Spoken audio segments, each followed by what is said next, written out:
Capítulo 12. Os três aspectos da substância. Antes de passar adiante, orientemo-nos. Iniciamos o estudo do Eu Sou, conceito central do esquema do ser. Isto nos conduziu a observar o fenômeno do egocentrismo, cuja significação quisemos esclarecer. Por esta via, chegamos às portas do grande drama da queda dos anjos, devido justamente à rebeldia do eu, por egocentrismo excessivo, desvirtuado. Detivemo-nos então na observação das suas consequências, estudando as origens do mal e da dor. Mas isto nos colocou perante o problema inverso dado pela eliminação do mal e da dor. Entramos, assim, na visão do grande ciclo constituído pelo desmoronamento e reconstrução do universo, que se reconstrói em unidade pela junção das suas duas fases inversas e complementares, involução e evolução. Desse modo, aprofundando a visão da estrutura do sistema, penetramos no âmago dos processos de seu transformismo, admirando sua perfeição. Pudemos seguir esse transformismo universal até as suas últimas conclusões, que sintetizamos em duas expressões limites, uma que se resolve no sistema negativo e outra que se resolve no sistema positivo, com o triunfo final do bem sobre o mal e a reconstrução do sistema desmoronado. Pudemos, dessa maneira, encontrar a solução final do problema do ser. Descemos depois ao nosso mundo para nele encontrar confirmações e demonstrações, apresentando ao final suas aplicações ao fenômeno da sublimação, o qual, como conclusão moral das visões precedentes, é apontado ao ser humano como a via das ascensões espirituais, da reconstrução do universo desmoronado, a única que pode guiá-lo na reconquista da felicidade perdida. Esse foi o caminho que percorremos até aqui. Havendo chegado a esta altura e completado a precedente ordem de visões e de conceitos, vemos desenrolar-se diante de nós uma perspectiva diversa dos mesmos fenômenos, pela qual observaremos o todo já não mais em relação à sorte da criação e das criaturas, mas sim em relação a Deus e à sua obra.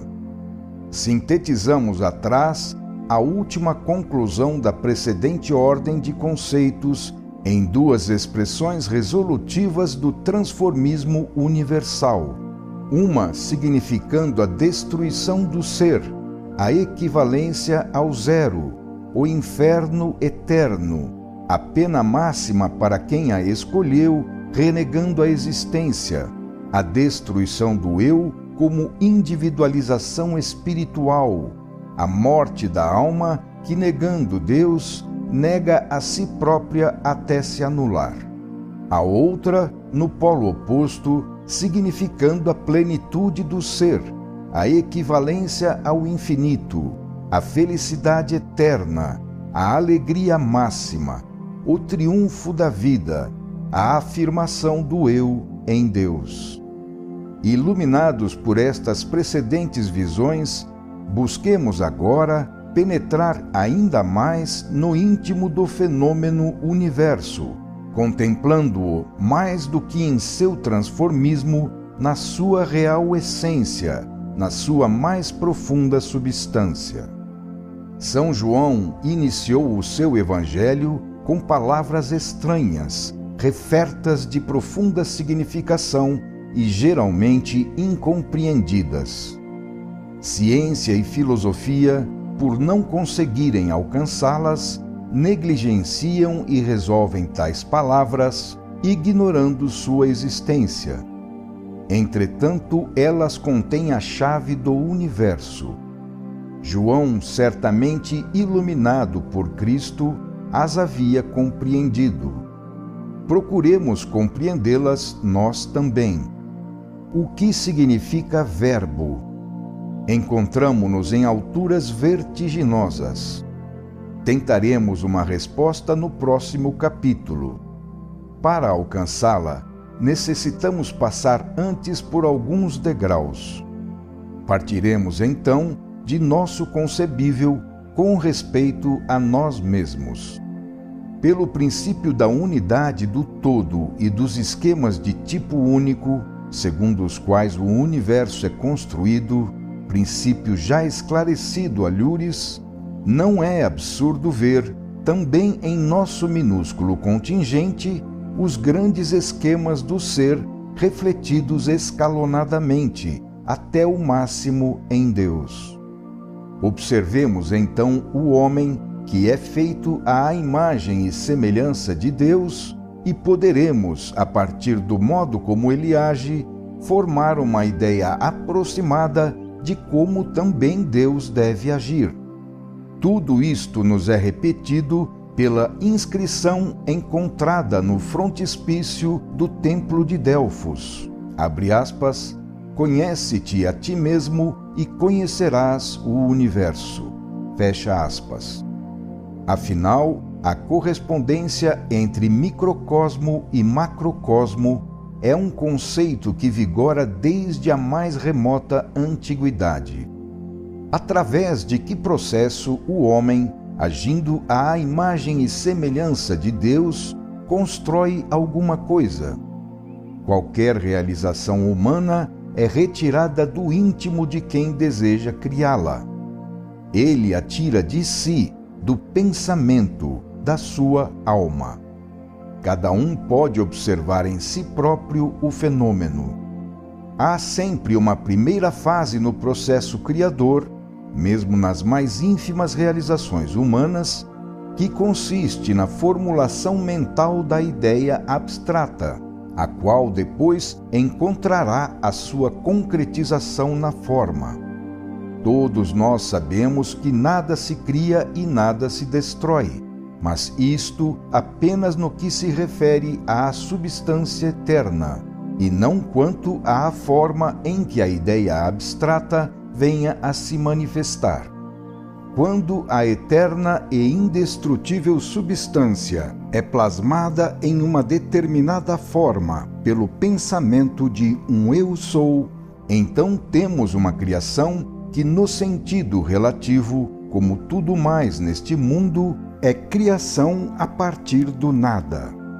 Isto em relação ao seu estado anterior, de não existência nessa dada forma, que ainda não existia como tal. Neste sentido, o nosso universo foi criado do nada, como anunciou a revelação. Faz-se aqui necessária uma observação para prevenir dúvidas que podem surgir do confronto entre o que acabamos de expor e o que se encontra no capítulo 11, A Caminho da Sublimação. Ali se esclareceu o valor que pode ter, sempre com relação a nós, o conceito de criação a partir do nada, como foi a verdadeira criação, e o modo como ocorreu o seu ulterior desmoronamento, que passamos a chamar de criação, esclarecendo-se também como a reconstrução da verdadeira criação é representada pela atual fase evolutiva. Isto foi dito para que se pudesse compreender como realmente se passaram as coisas. Mas aqui neste capítulo, voltamos a nos colocar sob o normal ponto de vista humano, segundo a Bíblia, próprio do nosso relativo, apenas com o intuito de facilitar a compreensão. No sentido corrente, chamamos de criação o que, ao contrário, foi um desmoronamento, denominando como manifestação o que, inversamente, foi uma ocultação. O leitor está apto agora a compreender o verdadeiro significado dessas expressões de uso comum. Podemos, portanto, retornar à psicologia normal, tal como ela se expressa na concepção bíblica. A presença de Deus Criador nesta criação resultante do desmoronamento torna-se explicável porque Deus, mantendo-se sempre senhor do sistema, sem jamais tê-lo abandonado na queda, continuou a regê-lo e guiá-lo através de sua imanência nele. Ainda que na condição de espíritos decaídos, a assim chamada criação está sujeita a Deus, que nela está presente em toda parte como seu Criador. Após haver explicado a Lures a gênese do mal e da dor, ocupamo-nos aqui de enfocar principalmente o processo criador, passando por alto sobre a rebelião e a queda. Observaremos agora o processo criador diretamente em relação à sua primeira fonte, que permanece sendo Deus. Procuremos, então, nos avizinhar da compreensão da natureza íntima do chamado processo criador até o seu caso máximo em Deus, cuja ação, embora a uma incomensurável distância, o homem busca imitar no seio do mesmo sistema, seguindo o mesmo esquema.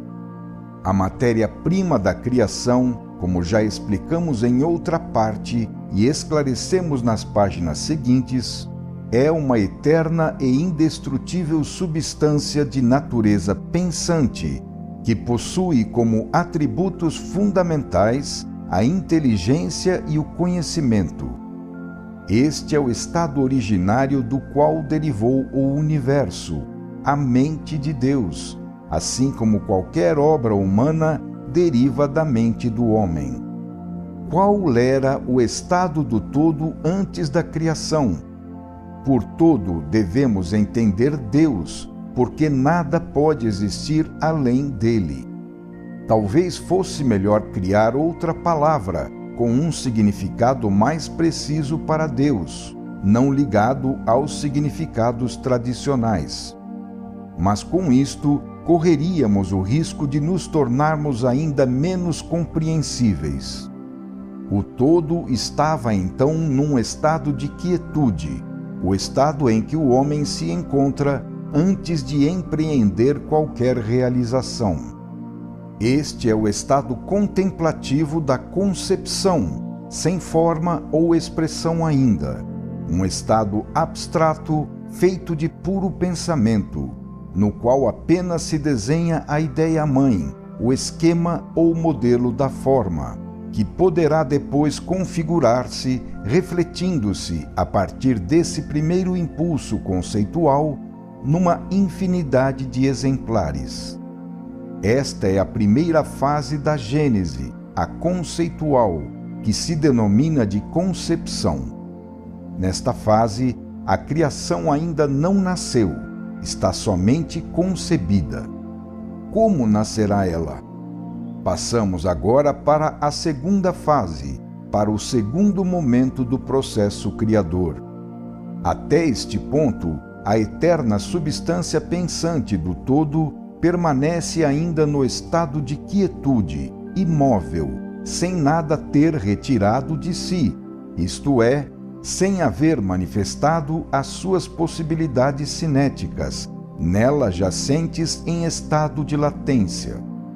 Entre as qualidades fundamentais inerentes à natureza da eterna substância pensante que constitui o todo, está sua capacidade de transformação para tornar em estado atual as qualidades antes adormecidas, latentes no estado de quietude. Este puro pensamento, que não existia no momento do princípio, mas sim antes dele, representava o caso máximo do princípio da semente ou germe, esquema segundo o qual continua e continuará a ser gerado o universo após a primeira gênese criadora. Sabemos que este é um sistema ecoante, com repetições de ações e de esquemas.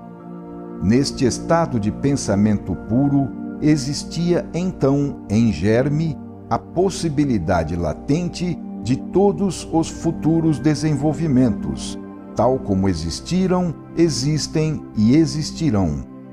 Inicia-se então a segunda fase do processo criador. A substância pensante do todo desenvolve no íntimo as suas qualidades cinéticas, retirando-as do estado latente para o atual. Em outros termos, após a fase de concepção abstrata, de formulação espiritual dos esquemas que deverão depois guiar a ação, inicia-se a fase da ação. Com isto, a ideia, a princípio apenas abstrata, começa a se realizar, configurando-se na forma, que é filha do movimento. Neste ponto, pode-se compreender melhor o significado de tantas referências que fizemos nos precedentes volumes ao estado cinético do todo. Que outra coisa pode exprimir o verbo em nossa psicologia corrente, senão uma ideia abstrata que se põe em movimento rumo à sua atuação? Quando dizemos verbo, falamos de agir, que é a segunda fase, a de ação, que presume a primeira, a de idealização. Quando falamos eu olho, eu falo, eu vou, eu trabalho, executamos a transformação que vai da primeira à segunda fase, passando do estado imóvel da concepção ao cinético da ação. O estado de ação está ligado ao de concepção como uma sua consequência, constituindo um segundo aspecto do mesmo ato, um segundo modo de ser, um desenvolvimento da transformação do estado latente anterior, que da quietude põe-se em movimento. A substância pensante do todo já continha em si estes impulsos, que uma vez lançados pelo primeiro motor, vemos transmitir-se em nosso mundo com um dinamismo segundo os mesmos princípios. Para nos ajudar a compreender o grande fenômeno da criação, devemos observar o que se passa em nossa mente quando ela desenvolve impulsos semelhantes na sua manifestação, imprimindo-os no mundo exterior, pois ela nada mais é do que um momento da substância pensante do todo, do qual se isolou em um sistema menor, num eu sou, subordinado ao máximo eu sou, Deus. Antes de agir, todos pensam na ação a executar, sendo este o primeiro momento, a fase da construção do esquema diretor, com o qual são impressos nas formas novos estados cinéticos. Cada forma do ser se reduz a um estado cinético diferente. Deus criou, portanto, transformando a substância prima pensante ou espírito, alfa, em energia, beta, que representa a fase cinética da ação, a qual expressamos pelos verbos e na qual a vontade inicia o movimento ou a ação, para depois chegar, enfim, à terceira fase do processo, a matéria, gama, a forma, a criação, a obra completada. Neste sentido, podemos dizer que a criação contém e exprime o pensamento de Deus, assim como podemos dizer que toda obra humana contém e exprime o pensamento do homem que a realizou. Desse modo, Deus, através do dinamismo beta, por ele mesmo desenvolvido, pôde retirar da fase conceitual alfa a terceira fase conclusiva do processo, dada pela forma na matéria gama, na qual o livre estado cinético da fase energia concentrou-se nas trajetórias fechadas que constituem os átomos, fazendo o primeiro pensamento encontrar assim a sua expressão. De modo semelhante também age o homem, que, embora por meio de uma ação não interior, mas sim superficial e secundária, modela as coisas apenas na sua estrutura exterior e não na íntima substância que as constitui. Existe, naturalmente, uma imensa distância entre os dois tipos, mas em ambos o esquema criador é o mesmo. Para realizar qualquer operação, o homem primeiramente concebe um plano para se pôr em condições de executá-lo. Em seguida, o dinamiza na ação, passando assim de alfa, o estado espiritual da concepção, para beta, o estado cinético criador, do qual deriva, finalmente, a última fase do processo, o ato completo, que resulta dos dois primeiros momentos, a obra concreta que exprime na forma a ideia originária. O nosso universo, a criação, representa esta terceira fase e conserva em si os traços desse princípio, sendo guiado pelo pensamento, movido pela energia e constituído pela matéria. Assim também ocorre com o nosso próprio organismo, composto primeiramente por um espírito em suas funções diretivas, a seguir por um metabolismo em ação no dinamismo da vida e, finalmente, por um organismo físico baseado na matéria. Assim como o universo se desenvolveu da sua causa primeira em Deus, também o feto, o corpo e o homem todo desenvolvem-se de sua causa primeira, o motor fundamental de tudo, o espírito. Esta concepção da estrutura do todo e do processo criador encontra confirmação não só na constituição de nosso universo, na natureza do homem e dos seus processos criadores, mas também em algumas das mais recentes teorias científicas, como a do espaço dinâmico, em que se concebe o espaço não como uma extensão geométrica, mas sim constituído por uma substância de densidade própria e dotado de uma mobilidade como um fluido.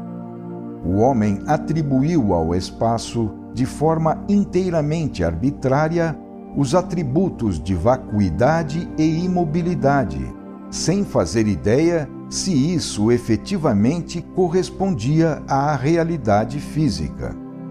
No entanto, o espaço fluido e seu dinamismo constituem a única realidade do universo físico. São os movimentos circulares desta substância que configuram os sistemas atômicos e astronômicos dos quais resulta a matéria. São seus movimentos ondulatórios que constituem a energia. É assim que todos os fenômenos se reduzem a uma mecânica universal, dada pelo movimento do espaço, sendo todos eles derivados do estado cinético do ser, fenômeno único e fundamental, do qual tudo emana no universo e no qual vemos sempre a gênese de todas as coisas. Temos, assim, um espaço-substância, que não é vazio nem inerte, mas sim genético, possuindo em sua própria natureza as qualidades necessárias para a formação, em seu seio, das condensações ou concentrações de substância que se denominam matéria. Ora, uma das conclusões a que chegamos no fim do volume Problemas do Futuro foi que a própria ciência, penetrando nos mais íntimos recessos da matéria, verificou que ela se dissolve em energia, perdendo-se, por fim, no campo abstrato do pensamento puro. E, de fato, segundo as mais recentes indagações físico-matemáticas, o elétron, o último elemento a que se chegou até hoje na decomposição da matéria, não possui mais nenhum conteúdo físico, sendo representado apenas por um feixe de ondas. O último termo da realidade não passa, portanto, de uma concentração de energia ondulatória, tanto mais fácil e exatamente localizável, quanto mais diferem entre si as frequências componentes do diminuto feixe de ondas. Eis, pois, que o extremo corpuscular da matéria, o elétron, se desfaz em ondas. A substância material fundamental de construção do edifício das coisas é um puro campo eletromagnético, fazendo desaparecer toda a ideia de substrato material. Cai assim qualquer significado físico real, restando apenas o recurso lógico de representar a probabilidade matemática de que o elétron se encontre, em dado instante, em um determinado ponto do espaço. E se o próprio elétron é hoje concebido como uma concentração de energia, no que então se torna a matéria que dele resulta, se a própria energia é concebida atualmente como uma abstração matemática dada pela constante de integração de uma equação diferencial? Tudo isto serve para demonstrar como a própria ciência tende a reconduzir o material que constitui o universo físico à sua última realidade, no sentido de ser uma substância pensante.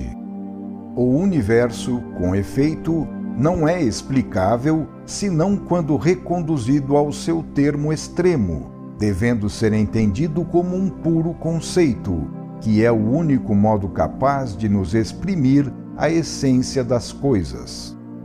Assim, a indagação científica percorreu o caminho inverso ao que Deus seguiu para chegar à manifestação do seu pensamento na criação. Desta maneira, a ciência materialista retornou a Deus e, no fundo da própria matéria, no seu pensamento animador, encontrou a presença de Deus imanente.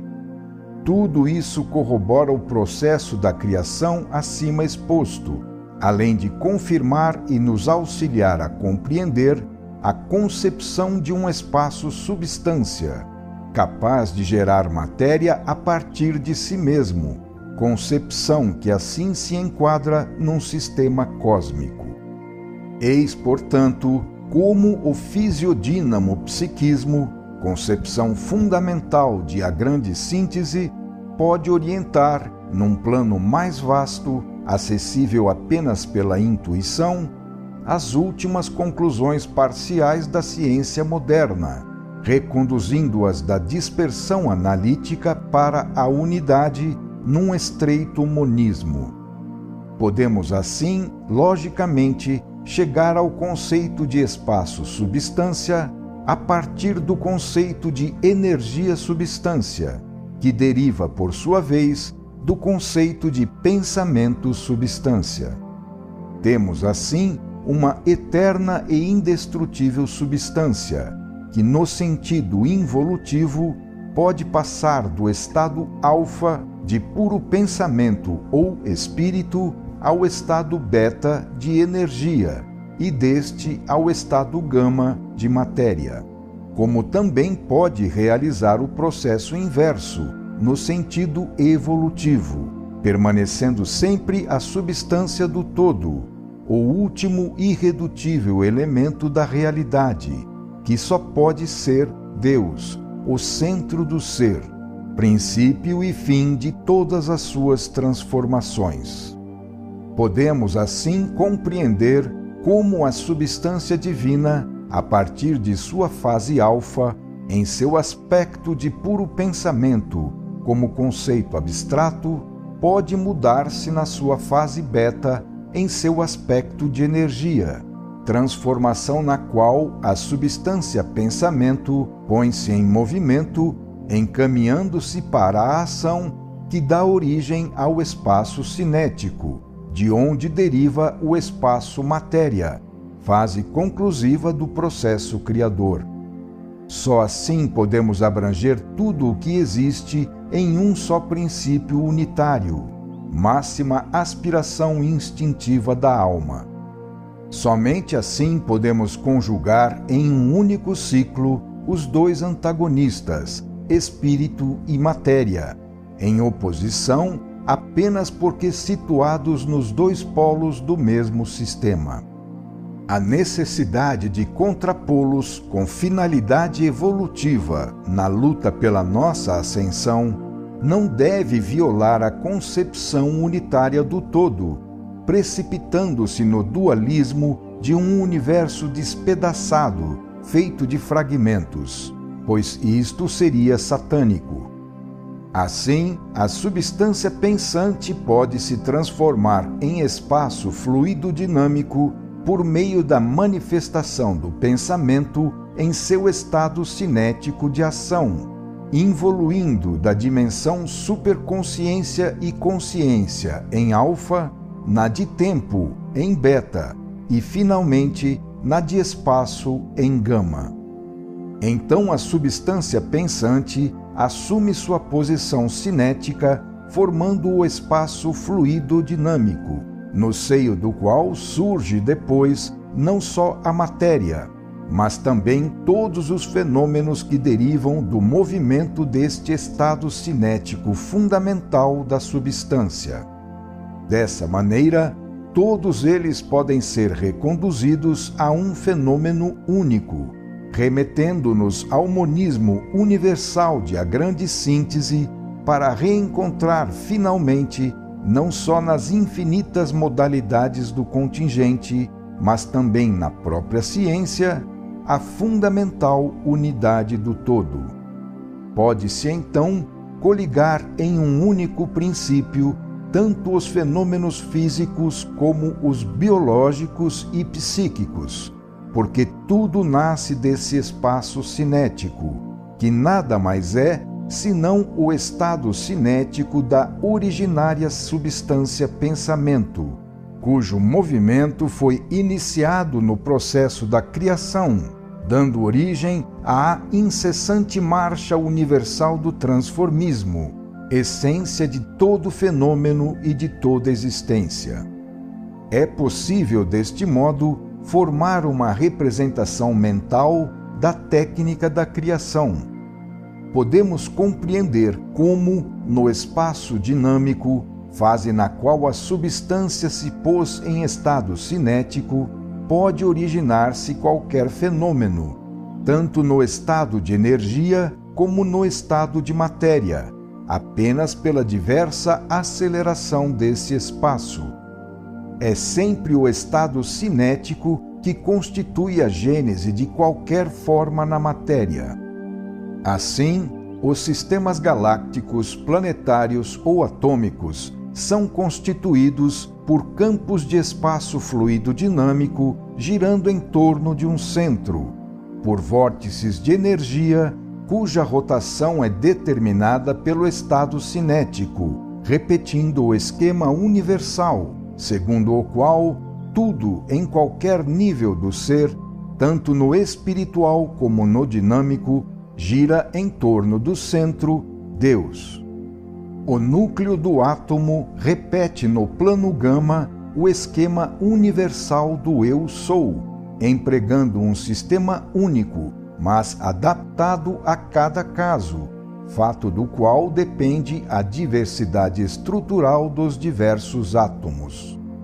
E todo fenômeno material, do atômico ao planetário até o galáctico, é gerado por um sistema centro-giratório, repetindo assim o esquema da gênese do universo, que se pode conceber como o máximo centro giratório, porque tem seu centro em Deus. Se Deus, em relação ao aspecto espiritual do universo, é o Sol do sistema, que gerou e irradia tudo, como o Sol em nosso sistema planetário, também a esfera central do espaço centro-giratório, na formação da matéria, constitui o núcleo central que gera e rege todo o seu sistema. Eis então como alfa, por meio de sua exteriorização cinética, pondo-se em ação, pode gerar em beta o espaço fluido dinâmico, que contém em si os elementos para determinar em seu seio os vórtices dos quais nasceu a matéria, conforme vimos no capítulo 53, Gênese dos movimentos vorticosos de A Grande Síntese. Somente neste sentido é possível dizer que o nosso universo nasceu do nada. Embora já existisse no todo como substância em Deus, o universo não existia na forma de matéria, porque a substância estava no estado não cinético, de puro pensamento, de quietude, de não fenômeno, de não ser, sem forma.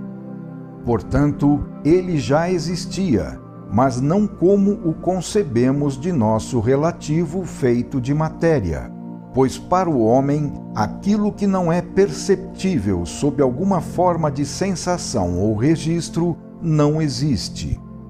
A criação do plano físico a partir do nada ocorreu após o pensamento se dinamizar e, assim, gerar centros rotatórios de potência variada, formando vórtices ou condensações físicas de várias densidades, segundo a grandeza dos impulsos transmitidos. Eis no que consiste o processo criador. As suas 3 fases são conexas por filiação, constituindo 3 momentos de um mesmo fenômeno, 3 aspectos indissolúveis de um único princípio, pois cada um, considerado isoladamente, perde o sentido. 3 modos de ser do todo uno, que não podem cindir-se sem destruir todo o ser, assim como também não se pode separar no homem o pensamento idealizador, a atividade operante e a obra executada. Cada momento está no outro e é o outro. Os 3 momentos são iguais e distintos. Cada um é o todo e o todo está em cada um. Um descende do outro por gênese, como o filho nasce do pai. Chegamos assim, talvez, à solução do problema máximo do conhecimento com a compreensão do mistério da Trindade. Buscaremos confirmação desta visão nas palavras de São João, com as quais ele, no início do seu Evangelho, revela ter alcançado a mesma solução. Ignoramos se tudo isto corresponde às concepções teológicas e filosóficas aceitas. É certo, porém, que a mente não pode deixar de se satisfazer com o conteúdo lógico de todo o processo, com a concordância destas concepções com os mais recentes rumos da ciência. Também não pode deixar de se persuadir pelo evidente paralelismo entre elas e o exemplo de nossa atividade criadora humana, que nos diz respeito de perto e por isso é bem compreensível para nós. Quem houver compreendido a estrutura unitária e hierarquicamente escalonada do universo, achará lógicos estes paralelismos. Tudo isto constitui uma confirmação e convence, mesmo porque sacia o desejo instintivo de unificação. De fato, por instinto, o homem sente uma misteriosa potência nas grandes concepções unitárias, porque elas nos dão o senso de Deus uno, elevando-nos a Ele. Pode-se objetar que é presunção e profanação buscar levantar os véus do mistério. Mas o mistério é treva, e o homem é feito para a luz e para a compreensão. Deus nos concedeu a inteligência para que a usemos e possamos nos avizinhar dele, e não para ignorá-lo. A ignorância é devida ao obscurecimento pela queda nas trevas. O ser decaído é feito para evoluir, emergindo de novo no conhecimento. O progresso é lei, e o homem não pode permanecer em eterna ignorância, principalmente das coisas transcendentais, das quais depende a sua vida e a sua conduta. Pode-se objetar também que investigar deve significar orgulho, mas é possível indagar com humildade e compreender com respeito, até mesmo aumentando em veneração. É possível investigar com um espírito não de revolta, mas de pesquisa, para alcançar uma evidência mais patente e uma obediência consciente. É neste estado de alma que contemplamos estas visões, o que por si mesmo expressa uma respeitosa percepção conceitual, que é justamente o oposto de uma vaidosa e egocêntrica indagação racional. Aqui a alma não desafia os mistérios de Deus, mas se ajoelha diante deles, orando em agradecimento pelo dom da compreensão concedido. Na grande curva histórica da atualidade, o involuído está para se tornar evoluído. Ele deve entrar no conhecimento da lei, que é o código do reino de Deus. Deve conhecê-la por completo, porque daqui por diante impõe-se cumpri-la, para que também na terra deva se realizar esse reinado. É por esse motivo que ela se tornou compreensível, para que todos os seres racionais devam cumpri-la por necessidade.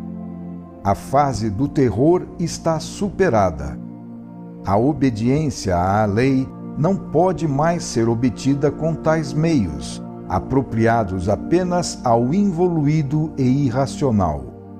Aquele que desperta no espírito como o iminente novo tipo biológico humano só sabe obedecer por compreensão e convicção. Era impossível para o involuído desvendar o mistério, não só porque ele seria incapaz de compreendê-lo, mas também porque está sempre pronto a fazer mau uso de tudo. No entanto, o evoluído, quanto mais souber, mais se sentirá pequeno e humilde no grande universo, comparado ao infinito poder de Deus. Quanto mais se progride conscientemente na lei, tanto mais se é tomado de sacro temor. Quanto mais avançamos no conhecimento, tanto menos nos sentimos sábios, tanto menos acreditamos possuir a verdade e tanto menos nos apresentamos diante de Deus com o orgulho do fariseu, que crê poder julgar a si mesmo e à lei. Não, a verdade não é uma cômoda paralisação em posições estabilizadas, mas sim o exaustivo e incessante próprio esforço no caminho ascensional para Deus. Final do capítulo 12.